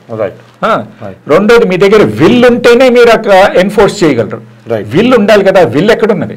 పొల్యూషన్ కంట్రోల్ బోర్డు మనసు ఉంటేనే మార్గం ఉంటుంది, మీకు మనసు లేకపోయా, మనసు లేదు ఎన్ఫోర్స్ చేయడానికి. రైట్. సో అందుకని నేను కాదు, దాదాపు 13 ఏళ్ల క్రితం రాజమణి గారు, farmer secretary, ministry of environment, నేను ఒక గవర్నమెంట్ ఆఫ్ ఇండియా కమిటీ నుంచి రిజైన్ చేసి స్పష్టంగా రాశాం. మా మెమరాండం మేమే తయారు చేసి చాలా మంది చేత సైన్ చేయించి ప్రైమ్ మినిస్టర్కి వాళ్ళకి, దాంట్లో ఒక స్పష్టంగా ఏమని చెప్పామంటే పొల్యూషన్ కంట్రోల్ బోర్డ్స్ని బంద్ చెయ్యండి, వాళ్ళు చేసే పనిని ట్రైన్ చేసి లోకల్ సెల్ఫ్ గవర్నమెంట్స్ అంటే పంచాయత్స్కి, మున్సిపాలిటీస్కి ఇచ్చేయండి. దీనికి ఒక కారణం ఉన్నది, ఎందుకంటే పొల్యూషన్ కంట్రోల్ బోర్డ్స్ పని చేయట్లేదు కాబట్టి. ఇప్పుడు అది పని చేసి ఉంటే ఇంత పెద్ద విపత్తును సంభవించేదే కాదు, అది కూడా కరోనా సమయంలో యాక్సిడెంట్స్ సరే మనం ఊహించిన రీతిలో కొన్ని అవుతుంటాయి. దానికి నివారించే పద్ధతులు కూడా మనకు అవగాహనలో ఉండాలి కదా. జనానికి ఉండాలి, అధికారులకు ఉండాలి, కంపెనీకే ఉండాలి, ఫస్ట్ ఉండాలి, కంపెనీలో పనిచేసే వారికి ఉండాలి. సో అవగాహన లేనిది, అవేర్నెస్ లేనిది ఎట్లా? ఇప్పుడు ఏమవుతున్నదంటే కొత్త రూల్స్ రావడానికి మినిస్ట్రీ ఆఫ్ ఎన్వైరన్మెంట్ ప్రయత్నిస్తున్నది. ఆ రూల్స్ మన ఎన్వైరన్మెంటల్ లాస్ అవన్నీ అదేంటి రోలప్ చేసి ఇండస్ట్రీకి ఏమని చెప్తున్నదంటే, మీరు అదేంటి పర్మిషన్ తీసుకోకుండా కూడా ప్లాంట్ కడితే దానికి పోస్ట్ పర్మిషన్ కూడా మేము ఇస్తాము. ఎంత దుర్మార్గం చూడండి. పర్యావరణాన్ని మీరు రక్షించాల్సింది పోయి మీరు కంపెనీలు పెట్టుకోండి, మీకు పర్మిషన్ లేకుండా కూడా తర్వాత ఇస్తాం మీకు అంటే దాని అర్థం ఏంది? కేవలం ధనార్జన ఇదే తప్ప ప్రజల ప్రాణాలపై లేదు. ఈ ప్రజలు మీరే చెప్తా ఉన్నారు, ఇప్పుడు సురక్షితంగా ఉండాలి అంటే, సరియైన వాయువు పీల్చాలంటే పర్యావరణం కావాలి. ఇప్పుడు కరోనా వల్ల ఆ పర్యావరణం మనకు ఏర్పడింది. పర్యావరణం వల్ల మనకి ఎంత లాభమో ప్రజలకు అందరికీ అవపడతా ఉంది. సో ఇటువంటి సమయంలో కూడా మళ్ళీ ఇటువంటి దుర్మార్గమైనటువంటి కొత్త చట్టం తేవడం అనేది డ్రాఫ్ట్ అట్లీస్ట్ ఇప్పుడు దీన్ని చూసిన తర్వాత అయినా కేంద్ర ప్రభుత్వం, రాష్ట్ర ప్రభుత్వాలు కూడా దానికి ఎట్టి పరిస్థితుల్లో సహకరించకూడదు. మీరు అది ప్రజలు ఎగబడితే గానీ చెయ్యరు. ప్రజల చైతన్యం రావాలి. ఇప్పుడు వైజాగ్ వరకే కాదు, ఒక వెంకటపురం వరకే కాదు, ప్రజల్లారా ఇది ప్రతి చోట ఉంది.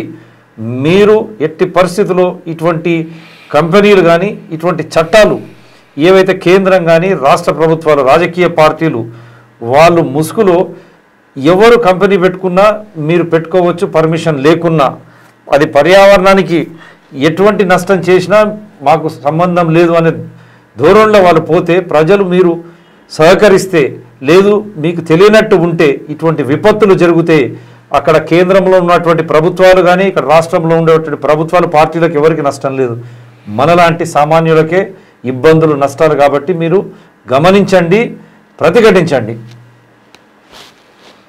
కరెక్ట్. ఇది డ్రాఫ్ట్ ప్రపోజల్ ఒకటి అప్పుడే ఇదంటే మినిస్ట్రీ ఆఫ్ ఎన్వైరన్మెంట్ వాళ్ళు వెబ్సైట్ మీద పెట్టారు.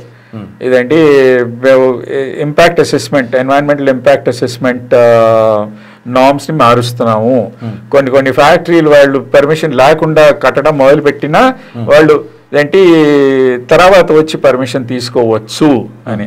అంటే ఏంటి అసలు నిజంగా ఏం జరుగుతున్నదంటే గత 5-6 ఏళ్ల నుంచి మన ఎన్వైరన్మెంటల్ చట్టాలు అన్నీ వీకెన్ అవుతున్నాయి. అంటే ఏమిటి, అక్కడేమో మనం ఎన్వైరన్మెంట్ అంటే పర్యావరణాన్ని ఎట్టగొడ పాడు చేసుకొని పర్వాలేదు అది పాడైనా పర్వాలేదు, ఎట్టగొట్టకు ఇదేంటి ఫ్యాక్టరీని తీసుకురావాలి, ఫ్యాక్టరీలు ఏం చేసినా పర్వాలేదు అంటే ఫ్యాక్టరీల ద్వారా వాళ్ళకు రాజకీయ పార్టీలకు డబ్బులు, వాళ్ళ పబ్బం గడుపుకుంటారు. యాన్సిలరీ యూనిట్స్ ద్వారా వాళ్ళ రాజకీయ నాయకులకు వాళ్ళకందరికీ మేలు, కానీ ప్రజలు ఇబ్బందులు. ప్యారిస్ మీట్కు పోయారు కదా మా ప్రధానమంత్రి గారు, మేమే ముందుకు పోతున్నాను పర్యావరణాన్ని కాపాడుతా అని చెప్పిన మోడీ గారు. మరి ఇవన్నీ ఇటువంటి ఈ మార్పులు పర్యావరణ చట్టంలో ఎట్లా తీసుకొస్తా ఉన్నారు, వారు జవాబు చెప్పాల్సిన అవసరం ఉంది. అంటే అక్కడ ప్యారిస్ మీట్కు ఎందుకు పోయినట్టు, మళ్ళీ కొత్త పర్యావరణ చట్టం ఎందుకు తీసుకొస్తున్నట్టు, అంతే కదా? అంతే, మీరు చెప్పాల్సిన బాధ్యత కేంద్ర ప్రభుత్వం మీద ఉంది. ప్రతి రాష్ట్ర ప్రభుత్వం ఉన్నటువంటి ఇక్కడ వేరే పార్టీలపై కూడా బాధ్యత ఉంది. ఇప్పుడు మీరే జవాబుదారు అవుతారు. రేపు 5 సంవత్సరాల నుంచి వీకెన్ చేస్తున్నారు ఇదేంటి పర్యావరణ చట్టాలని. ఇది జరుగుతున్న సంగతి అన్నమాట. ముందు మీరు ఒక రిస్క్ అనలిస్ట్, పర్యావరణంలో ఎన్విరాన్మెంట్లో కూడా మీకు అపారమైనటువంటి అనుభవం ఉంది. ఇటువంటి ఘటనలు ఎందుకు జరుగుతున్నాయి, దాన్ని ఏ విధంగా మనం నివారించవచ్చు, ప్రజలకు ఏం సందేశం ఇస్తారు? ఈ పర్యావరణ చట్టాలు మార్చి కంపెనీల కోసమే ప్రభుత్వాలు ఉంటే ప్రజల కోసం ఎవరు ఉండాలా? ప్రజలకి చెప్పేది ఒకే ఒక సంగతి, ఇది మీ లైఫ్, ఇది మీ పర్యావరణం. ఇంతవరకు ప్రభుత్వం కాపాడలేకపోయింది పర్యావరణాన్ని, ఇప్పుడు మీరే కాపాడుకోవాలి. అది ఎట్లా చేస్తారో ఆలోచించండి. అంటే ఏమిటి, ఇప్పుడు పర్యావరణం గురించి తీసుకునే నిర్ణయాలు దాంట్లో మీ బుద్ధి, మీ చెయ్యి ఉండాలి. దీనికి మీరు అంటే ప్రభుత్వం దగ్గరికి వెళ్ళి చెప్పాలి, మేము కూడా ఆ కమిటీలో ఉంటాము. ఆ కమిటీలో ఒక్క ఢిల్లీలోనే కాదు కూర్చునేది, ఇక్కడ పక్కన ఉన్న అదేంటి పంచాయతీలో నిర్ణయాలు తీసుకోవాలి దీని గురించి. ఢిల్లీలోనూ అదేంటి లేకపోతే బెజవాడలోనూ లేకపోతే హైదరాబాద్లో కాదు. సో ఏమిటంటే ప్రజలకి అధికారం ఉండాలి, ఆ అధికారం లేదు ఇవాళ.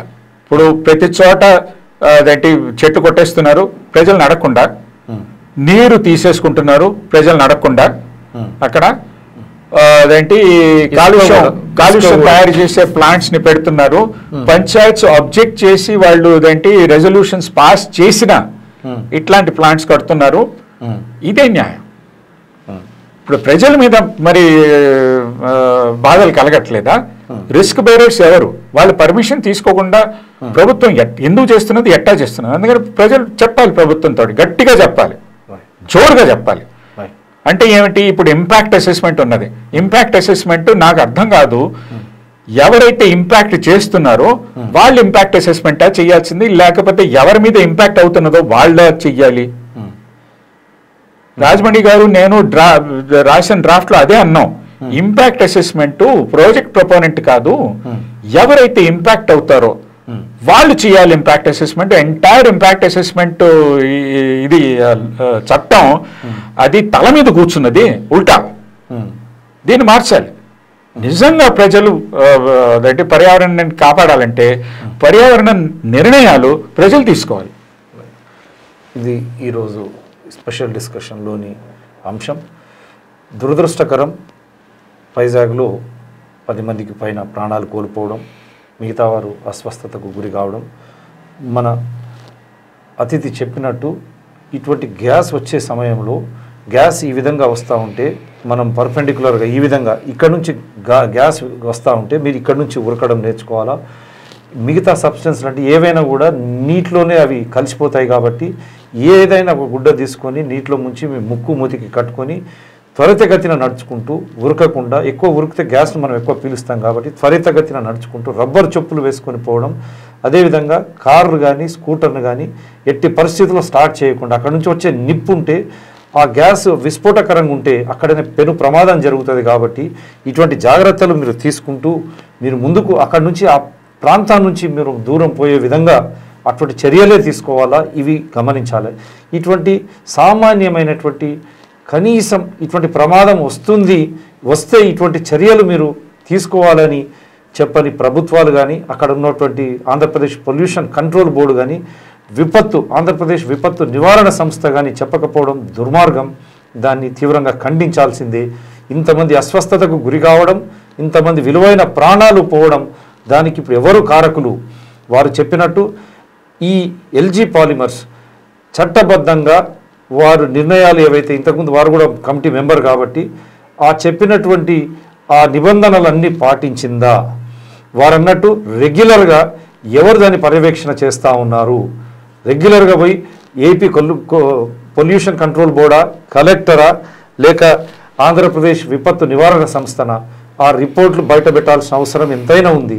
జగన్నాథం గారు చెప్పినట్టు అక్కడ ఆల్రెడీ కొన్ని సంఘటనలు జరిగినా ఎవరు దానిపై చర్యలు తీసుకోలేదు. ఆల్రెడీ వార్నింగ్ మనకు అటువంటి వార్నింగ్ ఉన్నా కూడా ఎందుకు మీరు చర్యలు తీసుకోలేదు? అన్నిటికన్నా ముందు ఈ కరోనా మహమ్మారి బారిన పడకముందే, మీరు లాక్డౌన్ ప్రకటించక ముందే కేంద్ర రాష్ట్ర ప్రభుత్వాలు పార్టీల పరంగా కూడా మీపై బాధ్యత ఉన్నది. మీరు ఇటువంటి నిర్ణయం తీసుకునే ముందు మొదటి నుంచి మనం చెప్తా ఉన్నాం, సమాయత్తం అయినామా, ప్రిపేర్డ్నెస్ ఉందా, ఎటువంటి ప్రణాళిక ఉంది? ప్రణాళిక లేకుండా గాల్లో మనం పోవడం వల్ల అమాయకుల ప్రాణాలు అక్కడ కరోనా వల్ల గాల్లో పోతూ ఉన్నాయి. ఇటువంటి విపత్తుల వల్ల కూడా గాల్లో పోవడం నిజంగా దురదృష్టకరం. దీనికి బాధ్యత వీరందరూ వహిస్తూ ఎల్జీ పాలిమర్స్ లాంటి సంస్థలు కేవలం వారి ధనార్జన కోసమే మీరు ఇటువంటి సంస్థలు నడుపుతూ ఉంటే ఈ విపత్తులు నివారించేటువంటి ఉపాయాలు మీరు ఏం చేయకుండా, ప్రజలను అప్రమత్తం చేయకుండా కేవలం ధనార్జననే పెట్టుకోవడం ద్వారానే ఇటువంటి విపత్తులు జరుగుతున్నాయి. కాబట్టి ప్రజలు కూడా ఇప్పటికైనా పర్యావరణంపై, ఆ పర్యావరణం ద్వారానే మనం బ్రతుకుతాం. ఆ గ్రామ పంచాయతీలు ఏవైతే ఉన్నాయో కేంద్ర ప్రభుత్వం మొదటి నుంచి చెప్తూ వస్తుంది కదా, వికేంద్రీకరణ అనే మాట మీరు నిజంగా మాట్లాడితే గ్రామ పంచాయతీలకు వదిలేయండి. వారికి అటువంటి కంపెనీలు కావాలన్నా వద్దా, ఆ కంపెనీల వల్ల ప్రమాదం ఎంత ఉంది, వారికి వచ్చే ఉపాధి కంటే పర్యావరణానికి వారు జీవించే విధాన శైలికి ఎటువంటి ప్రమాదం ఉందని తేల్చుకోవాల్సిన బాధ్యత పంచాయతీలకే మీరు వదిలేయాలా. ఇప్పుడు కొత్త పర్యావరణ చట్టాన్ని ఏదైతే వేరే విధంగా కంపెనీలకే అది ప్రోత్సహించే విధంగా మీరు ఏదైతే తెస్తా ఉన్నారో అది మానుకోవాలా. అది మానుకోకపోతే ప్రజలందరూ చైతన్యవంతులై మీరు ఈ మెడలు వంచి ఇటువంటి చట్టాలు కేవలం కంపెనీలు కొద్దిమంది ధనార్జన కోసమే మన ప్రాణాలు మన ఆరోగ్యం పణంగా పెట్టేటువంటి ఇటువంటి ఈ కంపెనీలు ఏవైతే ముందుకు వస్తే మనకే ప్రమాదం కాబట్టి ప్రజలు తెలుసుకొని అటువంటి ప్రమాదాల నుంచి దూరం మనం బారిన పడకుండా మనం ఉండాలంటే ఆ చట్టాన్ని ఎట్టి పరిస్థితుల్లో రానివ్వకూడదు. అదేవిధంగా మేము మొదటి నుంచి చెప్పుకుంటూ వస్తున్నాం, ఆరోగ్యంతో పాటు ఆహారంతో పాటు నీరుతో పాటు పర్యావరణాన్ని కూడా ప్రాథమిక హక్కుల్లో భాగంగానే ప్రభుత్వం గుర్తించాలి. అటువంటి మార్పులు పార్లమెంటు ద్వారా ఎట్టి పరిస్థితుల్లో మన రాజ్యాంగంలో సవరణలు చేసి ఆహారం కానీ నీరు కానీ ఆరోగ్యం కానీ పర్యావరణం ఇవన్నీ కూడా మనకు మూల సూత్రాలుగా ప్రాథమిక హక్కులుగా ఎట్టి పరిస్థితుల్లో పార్లమెంటు తక్షణమే వారు తీసుకురావాలి, పార్లమెంట్లో తీసుకొచ్చి సవరణ తీసుకురావాలి. లేదంటే అమెండ్మెంట్ ద్వారానైనా ఒక ఆర్డినెన్స్ ద్వారానైనా ఇప్పుడు తేవాల్సిన అవసరం ఇప్పుడు ఎంతైనా ఉంది. ప్రజలు తీవ్రమైన ఇబ్బందుల్లో ఉన్నారు. ప్రజలకు కరోనా నుంచే కాదు ఇటువంటి కంపెనీల వల్ల కూడా ప్రమాదం ఉంది. ఇటువంటి పర్యావరణంలో మార్పులు తెచ్చే చట్టాల వల్ల కూడా ప్రమాదం ఉంది. కాబట్టి తక్షణమే దేశంలో ఉన్నటువంటి అన్ని పార్టీలు చొరవ చూపాలా. అన్ని సంఘాలు కూడా ఏవైతే ఈ పర్యావరణ పైన పనిచేసేటటువంటి సంఘాలు కానీ వారిపై పనిచేసేటువంటి మంచి మైండ్స్ ఇంటెలిజెంట్ మైండ్స్ అందరూ కూడా సమాయత్తమై వారిపై పోరాటం పూరిస్తే తప్ప ఇవి పునరావృతం అయితేనే ఉంటాయి. ₹1 ఎవరికి ఇస్తారో ఎక్కడిస్తారో తెలియదు. మళ్ళీ పునరావాసం అక్కడనే ఉండడం, అసలు ఆ చుట్టుపక్కల పునరావాసానికి అనుమతి ఇచ్చినటువంటి అధికారులు ఆ సంస్థలను కూడా వారిపై తక్షణమే చర్యలు తీసుకుంటే తప్ప ఇటువంటివి పునరావృతం అయితేనే ఉంటాయని గుర్తు చేస్తూ, కరోనా పట్ల కూడా మీరు శ్రద్ధ చూపండి. చేతులు సబ్బు నీళ్ళతో శుభ్రంగా కడుక్కోండి, శానిటైజర్స్తో కడుక్కోండి. దగ్గు తుమ్ములు వచ్చినా యూజ్ యువర్ ఎల్బో, ఈ విధంగా దగ్గండి. భౌతిక దూరాన్ని పాటిస్తూ మీరు ఎవరిని కలవాలన్నా చేయాలన్నా నమస్తే ఆదాబ్ లేకపోతే హలో అని చెప్తూనే మీరు ఒకరినొకరు ముందుకు పోండి.